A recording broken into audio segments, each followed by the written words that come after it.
ଜପି ମୁହିଁ ଦଣ୍ଡକାଳୀ ଦତ୍ତ ବଡ଼ କଠିନ ଅଟଇ ବ୍ରତାରମ୍ଭେ ସିଦ୍ଧି ହେବ ମନ୍ତ୍ର ପଇତାକୁ ତମେ ପିନ୍ଧିବ ସେ ଯଜ୍ଞ ପବିତ୍ର ଅପବିତ୍ର ନ କରିବ।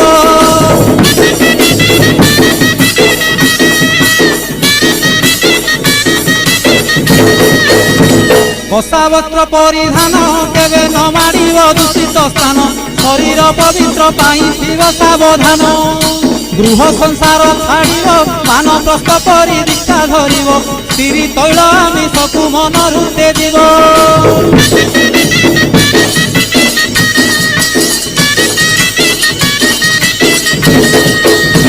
ସଂସ୍ଥାନେ ଅବା ମନ୍ଦିରେ ନଦୀ ତଟେ କିବା ତୋଟା ମାଳରେ ଦିନ କଟାଇବ କାଳୀଙ୍କୁ ଜପି ମନରେ।